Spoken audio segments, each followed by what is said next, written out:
Hello everybody, this is June 30th, 2025, Osher here, and this is a special short video for Ethereum LiveChart subscribers. I want to communicate with you, to share with you my insight, and even that you are seeing already the chart going through November 2025. I'm here also to bring here a unique communication since I reduced significantly the communication via YouTube to the general public. I'm very happy that we are having this private path. And here we are looking on Ethereum LiveChart since 2023. And I hope that you are doing well. I'm coming to this message after recording another update for the S&P 500. And then I will go to the next message to where it's needing to do a video and where I'm going to create a dry email to communicate with all of you. So indeed, Ethereum didn't do much despite of expectation and rumors. It's going to the 18,000 and 9,000, and we are still inside of a limited restriction that previously was above the 400 that happened in the middle or in the beginning of 2024. Since then, we saw a major decline and sideways, and doesn't matter what happened with the news, Bitcoin just outperformed altcoins and Ethereum. We understand that we are following the chart of Ethereum in order to have a prism to look on what is happening on the general ecosystem through the altcoin market.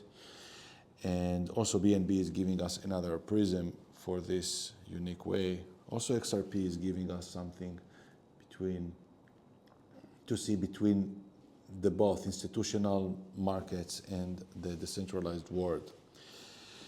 So what is happening now? We are almost arrived to the peaks of the next period. And this is what I was illustrating months in advance, and here you're seeing it with me again.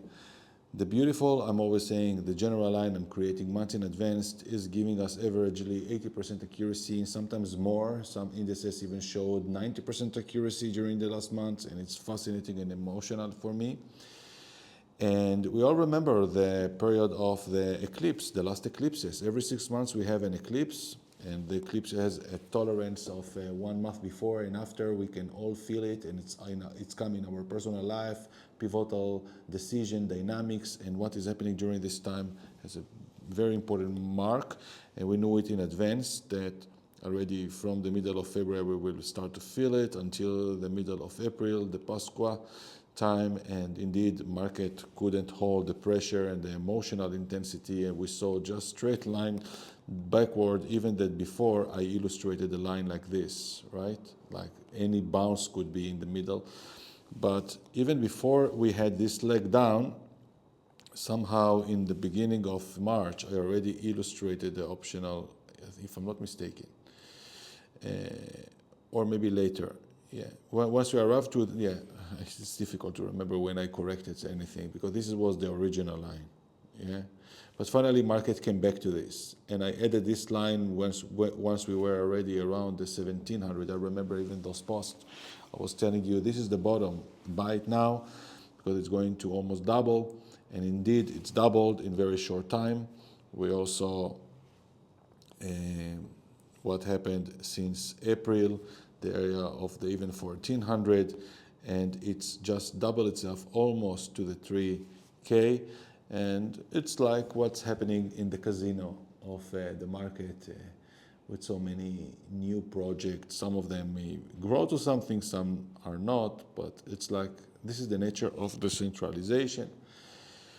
It's like sometimes I'm just thinking it's like many stores of phone accessories, you know, infinite amount. Everybody are gaining something of this, rising and riding on the same need and demand for having cellular, and it's enough like almost money for a huge market. So what is coming now is we are entering to July, and I'm calling it that is a fractal threshold, but very significant, because on July 7th, Uranus will move to Gemini in the first time in our life, and this is very significant. This is what I was looking months in advance, that July will be the top of this year. We are entering to the second half of 2025, that I hope that the first part, despite of all the wars and all what we saw and the market's craze and your family drama or your relationship issues or personal transformation, we all had this with all what is happening with Saturn and Neptune move to Aries. No one is exceptional. Everybody needed to pass a very strong radical change in their lifestyle, and we're seeing it also in the market, together with the first year of a literal Trump in administration since took office in January inauguration. So here we are, now closing here a phase, and I'm seeing here toward the beginning of the Leo season. It will start around July 21st. The drama should come. It's also happened last year, a big drama on the stage of Trump, almost assassination attempt. Kamala entered to the equation for a few months, confused the narrative, and so much remind us Pisces, confused woman with a lot of curls in her mind, I would say, and even coming from an amnesia, old man speaking so much Piscean thing. And we know that the energy is going to Aries, to air, you know, it should be something that will disrupt. And of course, that Trump was the candidate to disrupt the system. And it may be another one that will continue this line. But now we are going a little bit backward, because Saturn and Neptune are going back to Pisces in the next month. So the rest of this year may be a little bit retreat. And as you are seeing, that this is what I was calculating before, that